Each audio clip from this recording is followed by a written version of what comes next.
Hello guys, BPSC online academy में आप लोग का बहुत बहुत स्वागत है। इससे पहले वाले सेशन में हम लोग कवर किए थे गुप्त वंश तक, ठीक है। और यहाँ से हम लोग स्टार्ट करने वाले हैं पाल वंश से स्टार्ट करेंगे। ये जो है बिहार स्पेशल का बुक है, जो बिहार समग्र नाम से है। और ये इडिटेरिया के द्वारा बनाया गया है। इसमें बिहार का हर एक चीज़ दिया गया है जो एक जीके जीएस में होता है, ठीक है। तो ये जो जितने भी आने वाले आप लोग का एग्ज़ाम है, चाहे वो बीपीएससी का हो या फिर बिहार टीचर का या फिर बिहार एसआई का, उस सब एग्ज़ाम के लिए बहुत महत्वपूर्ण सेशन है। तो चलिए हम लोग स्टार्ट करते हैं आज का सेशन पाल वंश से। पाल वंश का जो संस्थापक थे वो गोपाल थे। 750 ईस्वी में इसका स्थापना किया गया था। और इसी वंश के शासक जो गोपाल ही इसका संस्थापक थे, उसके द्वारा उदंतपुरी विश्वविद्यालय का स्थापना किया गया बिहार शरीफ में। तो ये यहाँ से क्वेश्चन एराइज होता है कि उदंतपुरी विश्वविद्यालय कहाँ पर स्थित था। तो ये था बिहार शरीफ में और इसको बनाया गया था गोपाल के द्वारा। इस वंश का सबसे प्रमुख शासन रहा है धर्मपाल, ठीक है। धर्मपाल ने विक्रमशिला विश्वविद्यालय भागलपुर में स्थापित किया था। तो यह देखिए, दोनों यूनिवर्सिटी अलग अलग है।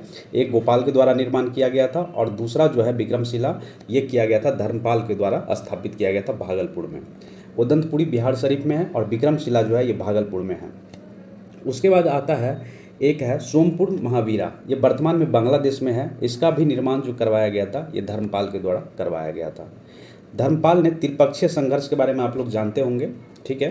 तो धर्मपाल ने त्रिपक्षीय संघर्ष में प्रतिहारों एवं राष्ट्रकूटों के से संघर्ष किया था। ये दोनों जो डायनेस्टी है, प्रतिहार और राष्ट्रकूट, इसके मतलब इस संघर्ष में ये शामिल थे। धर्मपाल प्रतिहार शासक वत्सराज से पराजित हो गया था। ये भी याद रखना आप लोग को, धर्मपाल किससे पराजित हुआ था? वत्सराज से पराजित हुआ था। और ये किससे? प्रतिहार डायनेस्टी का राजा हुआ करता था। बाद में धर्मपाल ने राष्ट्रकूट शासक ध्रुव और प्रतिहार शासक वत्सराज को पराजित किया। फिर बाद में दोनों से बदला लिया और वत्सराज को फिर से इन्होंने हराया। उसके कुछ समय के लिए कन्नौज पर अधिकार भी किए थे। और आगे वाला पॉइंट है, ये बहुत महत्वपूर्ण है। धर्मपाल के द्वारा जो है एक उपाधि धारण किया गया था, जिसका नाम था क्या? उत्तरापंत स्वामी, ठीक है। ये पूछा जाता है, उत्तरापंत स्वामी उपाधि किसने धारण की थी? तो ये किया था पाल वंशीय धर्मपाल। धर्मपाल के बाद उसका पुत्र आता है जिसका नाम है देवपाल। 810 ईस्वी में वो शासक बना। और देवपाल ने अपने जो राजधानी है, राजधानी को मुंगेर में बनाया।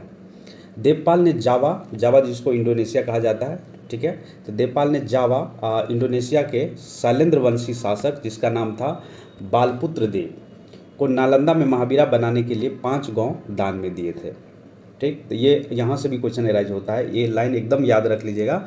देवपाल के टाइम में जो शैलेंद्र वंशी थे, बालपुत्र देव, इनको 5 गांव दिया गया था देवपाल के द्वारा अनुदान के लिए, जो वहाँ पे क्या कर सके? नालंदा विहार बना सके। देवपाल के बाद आता है विग्रहपाल, फिर आता है महिपाल, फिर आता है रामपाल। ये शासक उसके बाद किए, उतने फेमस नहीं हो पाए इस वंश में। पालकालीन में जो है कांसे की मूर्तियाँ अपनी कलात्मक के लिए काफ़ी प्रसिद्ध थी, ठीक है। और इस टाइम में 2 कलाकार हुआ करते थे, धिम्मन एवं बिठपाल, ठीक है। तो ये दोनों कला के प्रवर्तक माने जाते हैं पाल वंश के। तो नाम याद रखिएगा, धिम्मन एवं बिठपाल जो है ये पाल वंशीय चित्रकार थे। लिस्ट दिया हुआ है कि प्राचीन बिहार इतिहास के विभिन्न वंश, शासक और उसकी राजधानी कहाँ हुआ करता था उस टाइम में, उसके बारे में दिया था। तो पहला वंश जो है यहाँ पे जो हरियंका वंश आए, जिसके संस्थापक बृहदत्त थे, उसका राजधानी जो रहा कहाँ पे? ये गिरिभराज राजगीर अपना राजधानी बनाया था।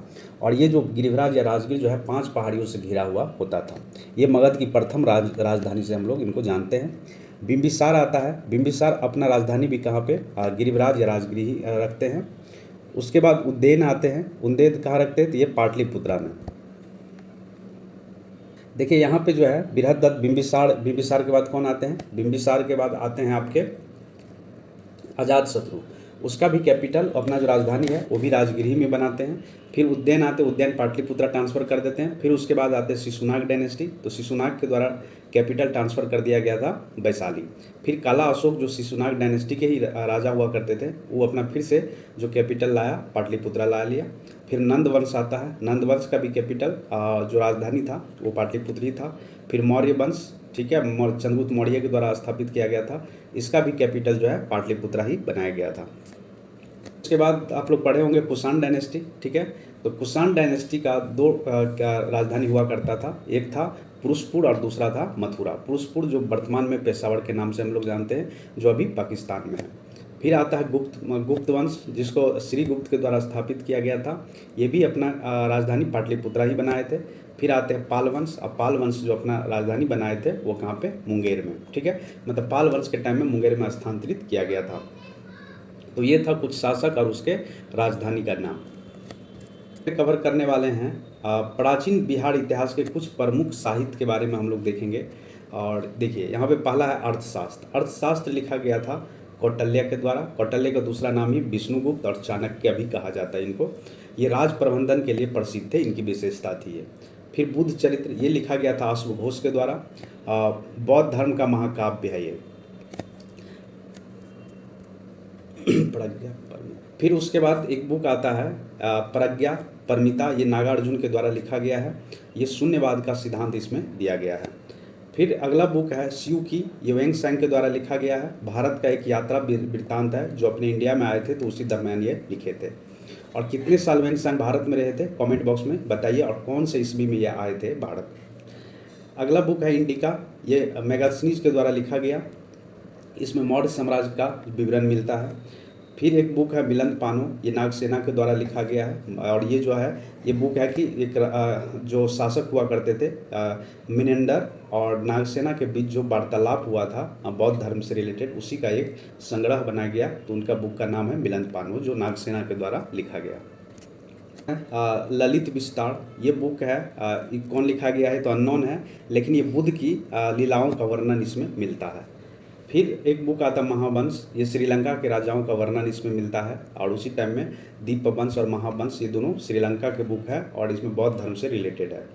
जातक कथाएं, यह बुद्ध के पूर्व जन्म की कहानियाँ इसमें मेंशन है। कवर करने वाले हैं मध्यकालीन बिहार का इतिहास, ठीक है। तो मध्यकालीन बिहार का इतिहास जब हम लोग चर्चा करेंगे तो इसके अंतर्गत पढ़ेंगे तुर्क शासन जो बिहार में हो उसके बारे में पढ़ेंगे। स्थानीय वंश कर्नाट वंश के बारे में पढ़ेंगे। सल्तनत काल में बिहार का हाल कैसा था ये पढ़ेंगे। मुगल काल में बिहार में किसका प्रभुत्व था वो देखेंगे। अफगान शासक में बिहार, ठीक है, अफगान शासक में बिहार, शेर शाह सूरी के बारे में यहाँ पढ़ेंगे। फिर हम लोग यहाँ पे पढ़ेंगे सिख धर्म के बारे में। इतने जब पढ़ेंगे तो हमको एक्चुअल जो क्या कंडीशन रहा था मध्यकालीन टाइम में बिहार का, वो हमको पता चलेगा। पहले हम लोग देखने वाले यहाँ पे तुर्क शासन इन बिहार। तुर्क शासन में बिहार कैसा था, तो देखिए तुर्क शासन जो स्थापित किया गया था ये बख्तियार खलजी के द्वारा स्थापित किया गया था। बिहार में तुर्क सत्ता की स्थापना की वास्तविक श्रेय जाता है बख्तियार खिलजी को जाता है। बख्तियार खिलजी कुतुबुद्दीन ऐबक का दास था। बख्तियार खलजी के आक्रमण के समय बिहार में छोटे छोटे शासकों का शासक था। उत्तर बिहार में जो था कर्नाट वंश का शासक था। ये भी पूछा जाता है जब बख्तियार खिलजी जब इन बिहार पे आक्रमण किया था तो उस टाइम में उत्तर बिहार में किस वंश का शासक था, तो ये शासक था कर्नाट वंश का। बख्तियार खिलजी की पहली महत्वपूर्ण सफलता जो थी वो ओदंतपुरी बिहार शरीफ में इस पे विजय, और कब किया गया था 1198 में। अभी देखिए कुछ देर पहले हम बताए थे कि ओदंतपुरी जो है जो बिहार शरीफ में स्थापित किया गया था ये किसके द्वारा बनाया गया था। अब आप लोग कमेंट बॉक्स में बताइए। नेक्स्ट है बख्तियार खिलजी ने ओदंतपुरी के साथ नालंदा विक्रमशिला को भी नष्ट कर दिया। इस विश्वविद्यालय में उसने आग लगवा दी थी। 1198 1200 के आसपास का टाइम था। फिर उसके बाद है 1203 से 1204 में जो नदिया एक डिस्ट्रिक्ट है बंगाल में, इस पर चढ़ाई की, जो कि सेन वंश का शासक था वहाँ पे। और सेन वंश का राजधानी भी जो था नदिया बंगाल में ही था। उस समय सेन वंश का शासक लक्ष्मण सेन हुआ करता था। लक्ष्मण सेन बिना लड़े ही डर के मारे वो भाग गए और बख्तियार खिलजी ने इस क्षेत्र पर अधिकार कर लखनौती में अपनी राजधानी बना दिया। ठीक है। बख्तियार की हत्या उसके एक अधिकारी थे जिसका नाम था अली मर्दान ने कर दी। उसके शव को बिहार शरीफ के इमादपुर में दफनाया गया। तो ये भी इंपॉर्टेंट क्वेश्चन है, अलाउद्दीन खिलजी को किसके द्वारा मारा गया या हत्या कर दिया गया, तो ये अली मर्दान के द्वारा हत्या कर दिया गया और उसके शव को कहाँ पे, इमादपुर जो बिहार शरीफ के पास है वहाँ पर दफनाया गया था। अब यहाँ पे हम लोग बात करने वाले हैं स्थानीय वंश जो कर्नाट वंश का शासक था उत्तर बिहार में, उसके बारे में। मिथिला के कर्नाट वंश जो है पाल वंश के पतन के दौर में तिरहुत मिथिला क्षेत्र में कर्नाट वंश का उदय हुआ है। ठीक है। कर्नाट वंश के जो संस्थापक थे वो न्यायदेव थे और कर्नाट वंश की राजधानी सिमड़ावगढ़ थी, जो कि वर्तमान नेपाल में स्थित है। ये बख्तियार खिलजी के बिहार अभियान के समय कर्नाट शासक थे नरसिंह देव ने उसे नजराना भेंट देकर सहयोग किया था, क्योंकि कर्नाट का सेन वंश से संघर्ष चलता रहता था। तो सेन वंश से जब चलता था, जो लक्ष्मण सेन था, इन दोनों के बीच जब होता था, तो लक्ष्मण सेन तो डर के मारे भाग गए। तो इससे खुश हो गए थे ये कर्नाट वंश के जो किंग थे, राजा थे, शासक थे नरसिंह देव। तो उन्होंने क्या किया कि अलाउद्दीन खिलजी को भेंट या नजराना प्रस्तुत किए। कर्नाट वर्ष पर तुर्क सेनापति तुगरिल तुगन के अभियान की चर्चा तिब्बत धर्मस्वामी ने की है। समानता अगर हम लोग बात करें तो दिल्ली के सुल्तान के साथ कर्नाट वंश का संबंध जो था नजराना एवं भेंट का था, परंतु गियासुद्दीन तुगलक ने अपने बंगाल अभियान जो किया था 1324 और 1325 के बीच में, इस कर में कर्नाट क्षेत्र पर विजय प्राप्त कर लिया था। उसके बाद दिल्ली सल्तनत के अधीन कर लिया गया था गियासुद्दीन तुगलक के द्वारा। गियासुद्दीन के अभियान के समय कर्नाट वंश का शासक था हरि सिंह देव था। हरि सिंह देव का कार्यकाल था 1279 से लेकर 1335 तक, और ये एक समाज सुधारक के रूप में जाने जाते हैं हरिदेव सिंह। इसका अगला लाइन है कि हरि सिंह इस वंश का जो है कर्नाट वंश का अंतिम शासक हुआ करता था, और इस समय जो है पंजी प्रबंधन का विकास हुआ था हरि सिंह के टाइम में। फिर आता सल्तनत काल में बिहार। सल्तनत काल में क्या हाल था बिहार का, तो दिल्ली के सुल्तान एवं बंगाल शासकों के बीच निरंतर होने वाले संघर्ष में बिहार लंबे समय तक युद्ध का अखाड़ा बना रहा। इल्तुतमिश दिल्ली सल्तनत का प्रथम सुल्तान था, जिसने बिहार पर अभियान किया था और 1225 में बंगाल एवं बिहार पर अधिकार कर लिया था। परंतु यह अधिकार उसके उत्तराधिकारी के समय खत्म हो गया था। जब तक वो उत्तराधिकारी बने तब तक वो खत्म हो गए थे। और तुगलक काल में बिहार पर सुल्तानों का वास्तविक नियंत्रण हुआ। तो पूछा जाता है वास्तविक नियंत्रण जो है वो बिहार पर कब हुआ था, तो ये तुगलक काल में हुआ था 1324 से लेकर 1325 के टाइम में। गियासुद्दीन तुगलक ने कर्नाट क्षेत्र पर विजय प्राप्त कर लिया और दिल्ली सल्तनत के अधीन में ले लिया था। फिरोज शाह तुगलक भी अपने बंगाल अभियान, फिरोज शाह तुगलक के द्वारा बंगाल अभियान किया गया था 1359 के समय में। उस टाइम ये बिहार आए थे और पटना गया से उनके अभिलेख भी प्राप्त हुए हैं। राजगीर के जैन मंदिर के अभिलेखों से उसके द्वारा अनुदान देने का प्रमाण मिलते हैं। तो मतलब जैन मंदिर जो है राजगीर में, वहाँ पे फिरोज शाह तुगलक के द्वारा अनुदान दिया गया था जब मंदिर बना था।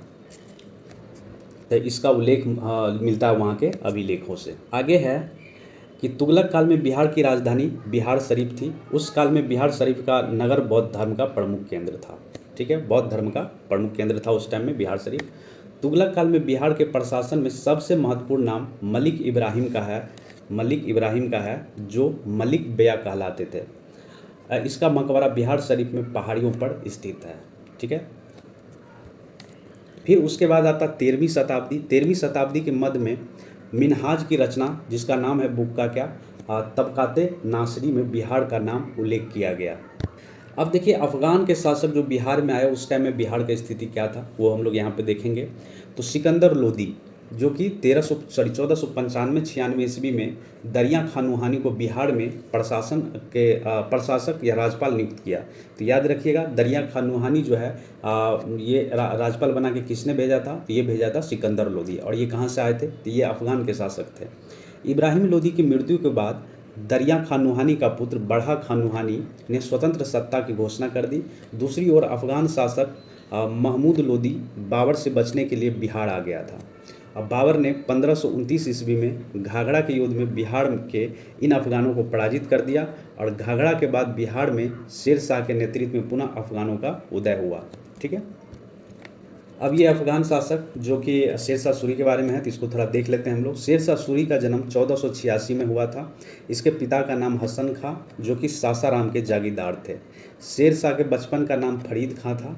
बढ़ा खान नूहानी ने फरीद खां को शेर खां की उपाधि दी, क्योंकि उस टाइम में ये शेर को लड़ते हुए शेर को मार दिया था। शेर खां ने नूहानियों के पतन के बाद बढ़ा खां की विधवा दद्दू बेगम से विवाह कर लिया और बिहार क्षेत्र को अपने अधीन कर लिया।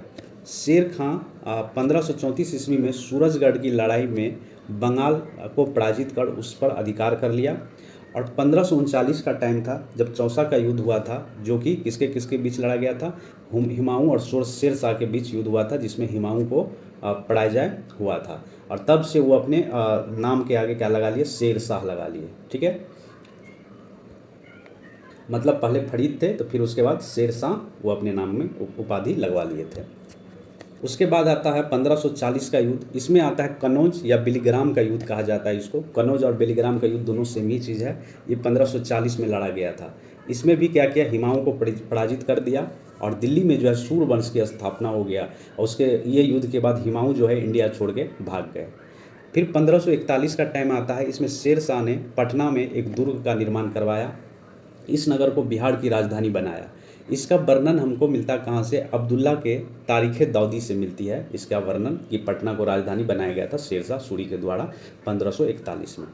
शेर शाह ने 1543 में रायसीन, 1544 में मारवाड़ विजय किया और 1545 में कलिंजाड़ अभियान। देखिए अब ये इंपॉर्टेंट है, 1545 के टाइम में एक युद्ध होता है, एक अभियान चलाया जाता है शेर शाह सूरी के द्वारा, जिस अभियान का नाम था कलिंजाड़ का अभियान। इसमें गोला फटने से वह घायल हो गया और उसकी मृत्यु हो गई।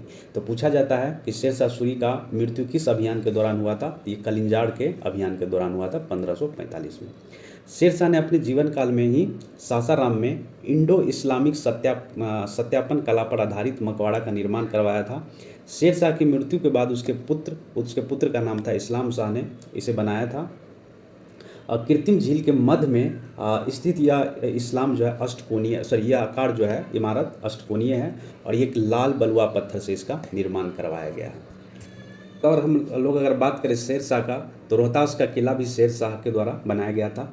शेर शाह ने एक प्रणाली चलाई जिसका नाम था जब्ती प्रणाली चलाई, जिसमें भूमि के नाप के आधार पर लगान निर्धारित किया जाता था। बाद में इसे अकबर ने भी अपनाया।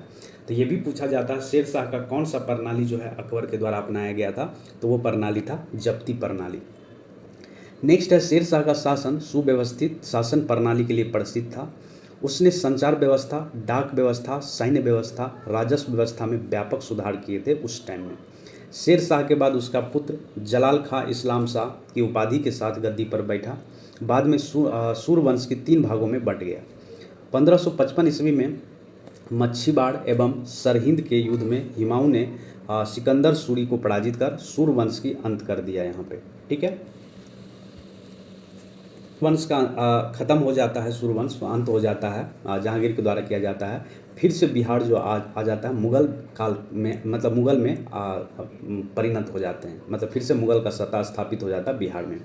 शेर शाह की मृत्यु के बाद कुछ वर्ष तक सूरवंश की सत्ता बनी रही, लेकिन 1555 से 1556 ईस्वी में मुग़ल राज की पुनः स्थापना हो गई। दिल्ली में मुग़ल राज की पुनः स्थापना के समय बिहार में ताज खां कर्रानी के नेतृत्व में एक अफगान राज का गठन हुआ। ताज खां कर्रानी ने अकबर के प्रति सम्मान की नीति अपनाई, लेकिन उसके पुत्र दाऊद खां कर्रानी ने इसका विरोध किया। अकबर ने उसे दंडित करने के लिए स्वयं आक्रमण किया और 1576 ईस्वी में उसने पटना जीत लिया और दाऊद खां को पटना छोड़ के भागना पड़ा उस टाइम में। दाऊद खां बिहार का अंतिम अफगान शासक जो है सिद्ध हुआ। तो ये भी इम्पोर्टेंट है। अफगान के अंतिम शासक कौन थे, तो ये दाऊद खां थे। ठीक, दाऊद खां किसके पुत्र थे, ये ताज खां कर्रानी के पुत्र थे। है 1580 का समय, इसमें बिहार को मुगल द्वारा एक सूबा प्रांत का दर्जा दे दिया गया। ठीक है, और ये अकबर का टाइम है जिस टाइम में बिहार को एक प्रांत या सूबा का दर्जा दिया गया था। अकबर द्वारा मुनीम खां को बिहार का गवर्नर बनाया गया और अकबर के समय राजा मानसिंह को बिहार का प्रांतपति 1587 ईस्वी से 1594 ईस्वी तक बनाया इसको। मान सिंह के समय में मुगल साम्राज्य बिहार में काफ़ी मजबूत हो गया था। मान सिंह के समय रोहतास को बिहार का राजधानी बनाया गया था और जहांगीर के समय छोटा नागपुर के क्षेत्र पर मुगलों का अधिकार स्थापित हुआ था। इस क्षेत्र से मुगल को हीरा सोना प्राप्त होता था और जहांगीर ने 1621 में राजकुमार परवेज को बिहार का प्रांतपति बनाया। इसके बाद यह पद केवल राजकुमारों को ही दिया जाने लगा। काल में टाइम आता है अकबर और जहांगीर, अकबर, उसके बाद औरंगजेब का टाइम आता है जब बिहार में बोलबाला रहा। तो अंग्रेज़ ने अपने प्रिय पुत्र राजकुमार अजीम को 1702 में बिहार का जो है सूबेदार बनाया, प्रांतपति बनाया। अजीम ने पटना का नाम बदलकर अजीमाबाद कर दिया। ठीक है, और उसका सौंदर्यीकरण कराया। उत्तर मुगल काल में बिहार फारूक सियार ने 1713 ईस्वी में पटना में अपना औपचारिक राजाभिषेक करवाया था। ये भी पूछा जाता है किस मुगल शासक ने पटना में अपना राजाभिषेक करवाया था, तो वो शासक थे फारूक सियार। वह पहला मुगल सम्राट था जिसका राजाभिषेक बिहार में हुआ था और शाह आलम द्वितीय का भी विधिवत राज्याभिषेक 1761 में पटना में हुआ था। तो दो मुगल सम्राट थे जिसका राज्याभिषेक जो है पटना में हुआ था। एक थे फारूक सियार और दूसरा थे शाह आलम द्वितीय। औरंगजेब की मृत्यु के बाद, औरंगजेब की मृत्यु हो जाती है 1707 में। इसके बाद कमज़ोर हो जाती है सत्ता, बिहार बंगाल का भाग बन जाता है। ठीक है, फिर आता है नवाब का टाइम। तो मुर्शीद कुली खान 1727 ईस्वी तक बिहार बंगाल उड़ीसा का सूबेदार रहा। तो उसके बाद जो है मुर्शीद कुली खां 1727 तक बिहार का बिहार उड़ीसा का सूबेदार रहा। उसके बाद है सरफराज खान नवाब बना। ठीक है, तो याद रखिएगा मुर्शीद कुली खां के बाद जो है ये नवाब कौन बना, ये बना सरफराज खान। अलवर्दी खान ने गिरिया के युद्ध में 1740 ईस्वी में सरफराज खान को पराजित कर दिया और बंगाल का नवाब बन गया। ठीक, ये भी पूछा जाता है अलवर्दी खान जो है कब बंगाल का नवाब बना और किस युद्ध के बाद। ये युद्ध हुआ था गिरिया का युद्ध 1740 में, जिसमें सरफराज खान को हराकर खुद नवाब बन गए बंगाल बिहार उड़ीसा का। उसने मुगल सम्राट को 2 करोड़ रुपया देकर अपने पद को अस्थायी बना लिया और 1756 ईस्वी में अलवर्दी खां की मृत्यु तक बिहार बंगाल उड़ीसा क्षेत्र पर उसका प्रत्यक्ष नियंत्रण रहा। अब हम लोग यहाँ पे देखेंगे सिख धर्म के टाइम में बिहार का स्थिति क्या था। सिख धर्म और बिहार। सिख धर्म के संस्थापक गुरु नानक देव जी थे। उन्होंने बिहार के गया, राजगीर, पटना, मुंगेर, भागलपुर आदि जगहों पे यात्रा की थी। सिख धर्म के 9वें गुरु जो तेज बहादुर हैं वो सासाराम गया होते हुए पटना आए थे। यहाँ उनकी पत्नी गुजरी देवी को छोड़ गए थे जो कि माँ बनने वाली थी और यही पटना में गुरु गोविंद सिंह का जन्म हुआ जो कि 10वें सिख गुरु के रूप में हम लोग जानते हैं। तो सिख गुरु के 10वें एवं अंतिम गुरु कौन थे, तो वो थे गुरु गोविंद सिंह, जिनका जन्म पटना में हुआ था, पटना सिटी में 26 दिसंबर 1666 ईस्वी को इनका जन्म हुआ था। गुरु गोविंद सिंह 1676 ईस्वी में 10वें गुरु बने और 1699 ईस्वी में उन्होंने खालसा पंथ की स्थापना की थी। तो पूछा जाता है खालसा पंथ की स्थापना किसके द्वारा किया गया था, तो ये 10वें गुरु गोविंद सिंह के द्वारा किया गया था। नेक्स्ट है तख्त श्री हरमिंदर पटना साहब सिख धर्म का प्रमुख तीर्थ स्थल है और इसका निर्माण जो किया गया था महाराजा रंजीत सिंह ने करवाया था। हम लोग देखने वाले हैं आधुनिक बिहार का इतिहास। ठीक है, तो ओनली हम लोग बिहार के संदर्भ में देखेंगे, बाकी कुछ जाने की ज़रूरत नहीं है क्योंकि हम लोग बिहार का जनरल नॉलेज कर रहे हैं। तो जब हम लोग आधुनिक भारत की बात करेंगे तो देखेंगे कि बिहार में कौन कौन से पहले यूरोपियन कंपनी जो थे जो बिहार में एंट्री किए। फिर हम लोग देखेंगे जनजातीय विद्रोह कौन सा हुआ था। फिर 1857 की क्रांति में कौन कौन पार्टिसिपेट किए थे। फिर राष्ट्रीय आंदोलन में बिहार की क्या भूमिका रही थी। फिर पृथक बिहार का जब गठन हुआ था, मतलब जब बंगाल से अलग हुआ था, तब उस टाइम में कैसा सिनारियो था बिहार का, उसके बारे में हम लोग बात करेंगे। तो पहले हम लोग यहाँ पे देखने वाले हैं यूरोपियन कंपनी का प्रवेश जो बिहार में हुआ था। पहले कौन था, लास्ट में कौन था, सेकेंड कौन था, ये सब हम लोग देखेंगे इसके अंतर्गत। चलिए, तो यहाँ पे है यूरोपियन कंपनी का प्रवेश। बिहार की बात हो रही है, बिहार में कौन यूरोपियन कंपनी जो है प्रवेश किए थे। तो बिहार में सर्वप्रथम पुर्तगाली आए जो कि हुगली से पटना नाव द्वारा व्यापार करते थे। वे पटना से सोडा, सूती वस्त्र, चीनी मिट्टी, बर्तन आदि और मसाले आदि प्राप्त करते थे पटना से। 1632 ईस्वी में पटना कॉलेज के उत्तरी इमारतें में क्या हुआ कि डच ने अपना वास्तविक केंद्र स्थापित किया। डचों की अभिरुचि सूती वस्त्र में और सोरा आदि में हुआ करता था। तो याद रखिएगा डच का पहला फैक्ट्री कब स्थापित हुआ, 1632 ईस्वी में पटना में। पटना में कहाँ, पटना कॉलेज के उत्तरी इमारतें जो अभी भी आप जाके वहाँ पे देख सकते हैं। आगे है अंग्रेज ने 1620 में पटना के आलमगंज में अपना व्यापारिक केंद्र स्थापित किया था। ये भी पूछा जाता है कि अंग्रेज सबसे पहले अपना व्यापारिक कोठी कहाँ स्थापित किया था, तो बिहार में, तो पटना के आलमगंज में। वह 1621 में बंद हो गया। उन्हें व्यापारिक केंद्र स्थापित करने में वास्तविक सफलता जो है 30 साल बाद लगभग 1691 में मिली। अंग्रेज यात्री जिनका नाम था पीटर मुंडी 1632 ईस्वी में बिहार आया था। उसने यहाँ व्यापार की संभावनाएं देखी और डच कंपनी को व्यापार करते हुए यहाँ पर देखा। तो पीटर मुंडी कौन थे, ये अंग्रेजी यात्री थे। है कि अंग्रेजी कंपनी की फैक्ट्री में वर्तमान में गुलजारबाग पटना स्थित गवर्नमेंट प्रिंटिंग प्रेस एवं सर्वे कार्यालय बना दिया गया है। ठीक, नेक्स्ट है उसके बाद डेनिश कंपनी की बात आती है तो 1774 ईस्वी में पटना सिटी के नेपाली कोठी के समीप अपनी फैक्ट्री स्थापित की थी। और मुगल शासक फारूक सियार ने 1717 ईस्वी में अंग्रेज को भारत में कहीं भी व्यापार करने एवं सिक्का प्रयोग करने की मान्यता दे दी थी। तो याद रखिएगा ये जो अधिकार दे दिया गया था फारूक सियार के द्वारा दे दिया गया था 1717 में।